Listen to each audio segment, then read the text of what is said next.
did this last couple of weeks do to your mentality and your hope for what this team could be in the near future? Yeah, I think it encouraged me, obviously. I think it was encouraging for a lot of guys. I think also, not even for me, I hope it's for the younger players on our team. Because like I said to them, we're older. Like, we've seen things, we know better, we've, experienced a lot. And we want to see them get to a point where they understand how fun this league can be when you're winning and playing the right way. And I think for them, seeing that they're getting results by the way they were playing the game the right way, and I think that's what's encouraging. And you can almost see it click for a lot of guys. And, the steps that some guys made the last month of the season, it's awesome. But now you got to make it stick, right? And that's where, I'm looking forward to seeing how guys go into this summer. And it's not, no one should be happy in the sense of the way this season went. So it should drive you to become a better player, better teammate, better person for this organization, all of us. And if we do that, I think we come back a better team collectively. So that's the encouragement I had from the last month here, last little bit, and and the joy and the fun that we were having playing. In your mind, what's the next step next season? What's realistic expectations?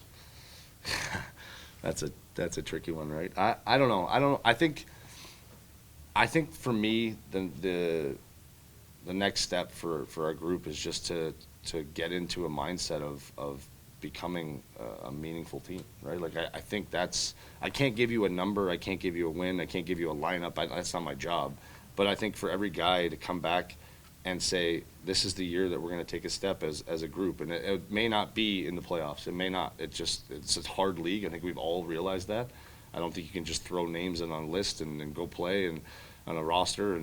But I think for us, if we have a mindset of, like, today is, the starter, when we get to training camp, it's probably even now, right? Like, for guys to be highly motivated to be part of this, right? I think we talked about that, and it's no knock on anyone. I mentioned it before, but when you're doing this, there's some roads to go through, and I think we went through one where you're weeding out some people and some guys that don't want to be here, some guys that can't be part of this. Their timelines don't match up, and now we're at the point where there's a little collective group that has a chance to be part of this, right? Like, now you get to decide, are you going to be part of where we're going? You've seen what we've done the past little bit, and it's really nothing to hang your hat on, but it is a sign of what this team can do. And I hope that the young guys, I hope the older guys, I hope the guys coming in, I'm sure there'll be some guys coming in that are excited about being part of the trajectory that we're hopefully going to go on. And that, to me, is a sign of a team moving forward. So, I can't look into the future. I think you try to do that, it's a slippery slope. But, I'm enjoying being part of this group and trying to push this forward. And I think if every guy has that mindset going into next season, I think we're going to become a better team. You mentioned, like a month ago, a few weeks ago, that there were some things that worried you that you saw around the team this year, and some things that encouraged you, and you didn't want to go into it at that time. But can you share any kind of things now? Yeah, I think the biggest thing for me, and it's probably the hardest thing, and I'm sure if you ask the older players that I played with when I came in, the respect for the game, right, and what that means to different guys. And I think that's where our team had to mature a lot this year, right, is okay, early on we had the ideas of what we were going to be. It didn't work out. Then you bring in everybody else. We change up the lineup a little bit. Now you have young guys coming in with opportunities, and that's awesome. And you're so thrilled for them. And then there's that phase that also falls off a little bit. Now it's like, all right, you're a young player, but the shiny new toy is worn off, and now you're playing. This is your 15th game, 20th game, and it's a grind.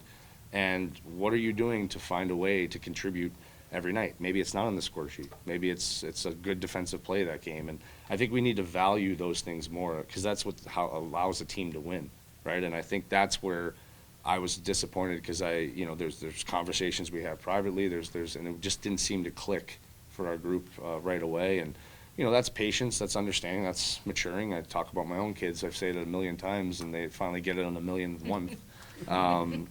But I think for me, it's just, as professionals, there's a way you approach this game, and you have to put, the team first always, right, and how you're going to play. And I think that's what you saw the last little bit. I was really excited. Like, that game in Montreal, I saw a group of kids and players, and I talk about all our guys, because I just saw a collective mindset of, like, we're going into the Lions' den a little bit, and we haven't really experienced that at all throughout the year, and we handled ourselves so maturely. Like, it was impressive, and I was really encouraged after that game, watching guys, like, handle big moments, the ebbs and flows of momentum and getting it back, losing it. They came out flying. We get it back. Our power play clicks. You know, it just, and guys were making smart plays, big saves. You know, so it's those moments that get you really excited. So I went from, you know, all right, we got to respect the game, to watching a group of guys really respect the game. And so I think that's encouraging for me as a leader on the team, and I'm sure a lot of the guys in the room, to watch that happen. And, you know, I'm looking for more of that now, right? Like, that's the standard. And that's what we have to get to as the Chicago Blackhawks. There has to be a standard here, and it can't dip below again. Whether it's, you know, 2 years from now, 5 years from now, whatever, you're going to hand the captaincy to somebody. Do you see leaders emerging out of I this have to rip it off. No, I'm just kidding.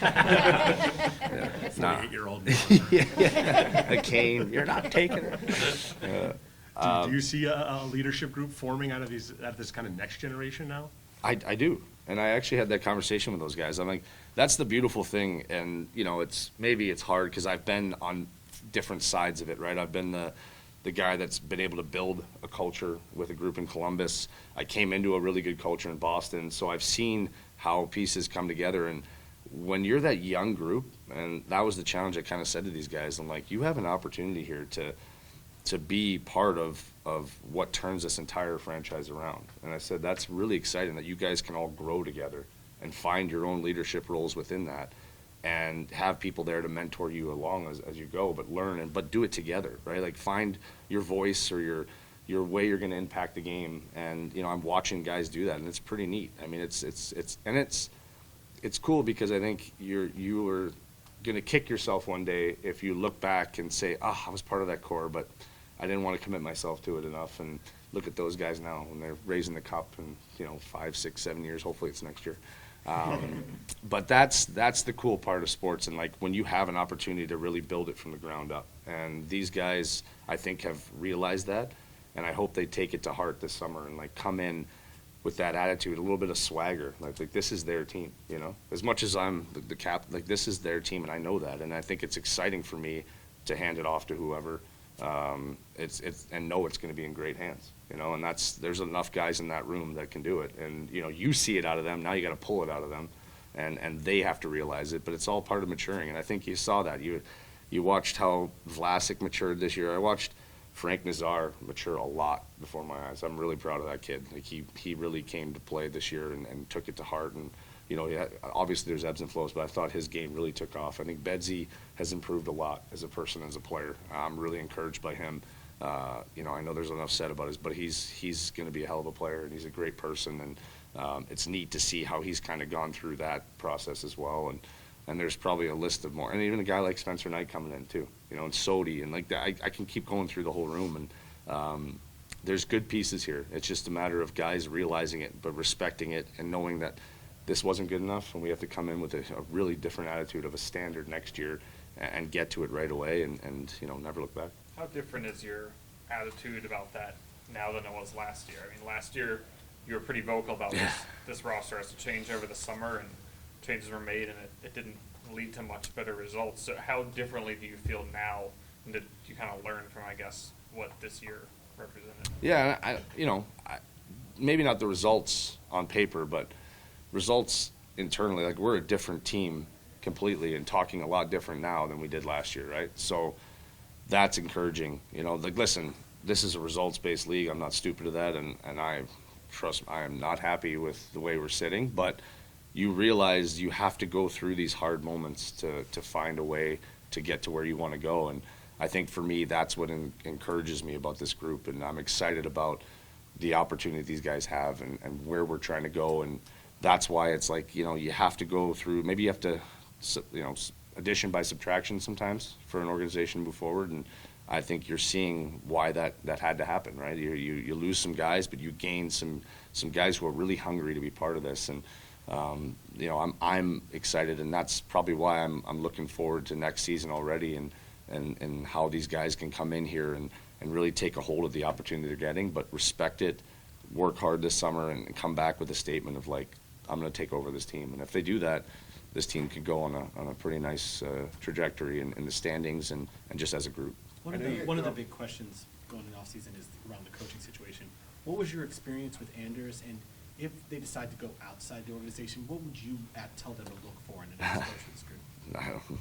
Yeah, I think big thing I'll say is I really enjoyed Anders. I think it's a hard position to come into when you're coming in halfway, first time coaching in the NHL, and I thought he handled himself really well. He's a great communicator. Him and I talked a lot. And there's a lot of things you're trying to fix and do, and even learn about yourself, I'm sure, and he'd probably admit that too. And so it was nice that we could kind of help each other, and I appreciated that he respected me enough to have those conversations, and we could work together and trying to find solutions for this team. And but I don't know where this is going to go. I mean, that's obviously a question for Kyle and Norm and the management team. But we enjoyed our time with Anders. I think he made us a better team. And I think he did a great job. So we'll see what they value. I know for us, there has to be a standard and an accountability that goes into this group. I think that's just always the path forward. But that'll be a decision they'll have to make. I know you guys had that players-only meeting in Pittsburgh. How valuable was that experience for some of the young players to experience kind of something like that? And do you think it played a role into the 3-0-1 finish after? Yeah, that?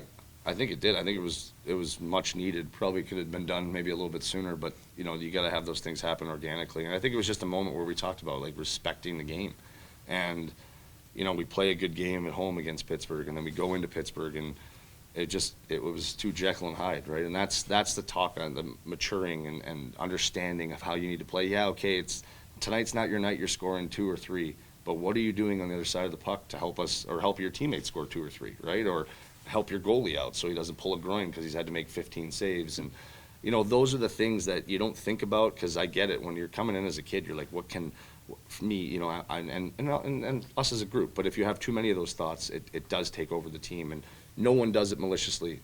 Everyone cares, but there's a different kind of care. And I think having that trickle into our last few games was really nice to see that kind of message was received. Even, last game, I don't really put a lot of stock into it. It was disappointing, but to find a way to win that, a lot of nights, guys, we wouldn't, right? Like, it would be ugly and it would turn ugly really quick. Snyder makes some great saves, but we find a way to stay in it. Our 2 kids make some great plays. Bedsy has 2, Frank has 1. Like, it shows that there's an understanding. Okay, even though it's not our best game, we're able to find a way to make a difference. That's encouraging, and I think I'm really proud of the guys for buying into that message and taking it to heart. That's where I see the improvement. There's a genuine care now in this group of trying to get this team forward, and that's really encouraging for a guy who's, the leader of the team, that you want to see that out of your players and out of your teammates that you go to war with every day. And I give a ton of credit to a guy like Pat Maroon and Alec Martinez and the list kind of, even TJ Brody in this position, that tough position that he was in. Like they showed how selfless they were all year long to try and help guys, and I think they're feeling good, seeing that it's left a little bit better than they found it. Speaking of that last game, you look at a couple of the young players. Moore had that assist under pressure. Renzel made a play on Stützle to set up Frank's overtime goal. I mean, this 9 games for each of those guys. Is that unusual to see? From Moore and Renzel, yeah. Yeah, Moore and Renzel. I thought they came in and did a great job. I mean, I think they were just enjoying being in the moment. I think they got some valuable lessons too. I mean, we had some honest conversations while they were here too, and they understood the pro game. They're great kids. You could tell they have elite talent. Like that Renzel really impressed me. I didn't know much about him. I knew Moore could fly, but his grittiness too, and even Green coming in too and playing those last 2 games, I thought he did a great job. It's encouraging. There's a good mix here. I mean, not everyone's going to play obviously next year, or maybe they are. That's wonderful. But the reality is that we have guys that are here and want to be part of this and are excited about pushing this forward, and good character people. That's important too. Like you have to have that mix in the room. Guys that care, that want to get better, that want to be a part of this, that care about their teammates. And those guys, I give them a ton of credit. They came in and showed that from day one, which is pretty impressive for jumping into a season at the end of the season, and they brought a lot of energy and fun to the game, and I was really enjoying playing with them. What did Ilya Mikheyev mean to this team this year? Mickey took huge steps. I think that's probably one guy that no one really knew a lot about or what he was going to bring. I played with him in Toronto, and I saw a lot of promise. He was still younger, but it was really nice to see how much he solidified that middle group for us in the forward lines. Like he can his penalty killing is exceptional because he can skate. He thinks the game well. You just kind of, you appreciate guys that you know what you're going to get every time they step on the ice, and that was him. I mean, he's just a consistent, good performer, good pro, showed up every game, worked hard every practice, and is a good example for a lot of guys of just, like, you know, giving yourself to the team and you know, consistently playing the way that you can be predictable so everyone knows. That's why a lot of guys want to play with him, right? Like, you know what you're going to get from Ilya, you know what you're going to get from Tavo. You know, there's a lot of those guys on our team that it's a nice feeling. But I was really impressed with Mickey, just the way he's handled himself, and he's a great human and great teammate, and I'm excited to see what he's going to do next year. When do you start recruiting free agents? About 5 days ago, no. It's not tampering if you do Never it. stops. Yeah, no, you know what? I hope my biggest hope is that we're starting to show that we're moving, right. Like and hopefully that attracts some people. But you know, I'm encouraged by what we have here too. You know, and I'm not so concerned about that right now. But I'm sure those guys have already looked at who we're looking at, and there's always a wish list. But yeah, no, it's my biggest thing is I'm encouraged by the group that we have in here, the guys that have committed themselves all year long through a tough season of trying to, like, really find yourself. And I think we're starting to head in that direction. We still got a long ways to go. There's no promises here. There's no, I think that's the biggest message here is work for it. Understand the opportunity that we have in front of us. Go out and work really, really hard this summer so that you show how much you care about this group. So when you come in next year, you make a statement with how you look in training camp. And I think if every guy does that, we take off from there. You have a free agent group chat, don't you? A free agent group chat, yeah. The whole league. Gary Bettman's on it too.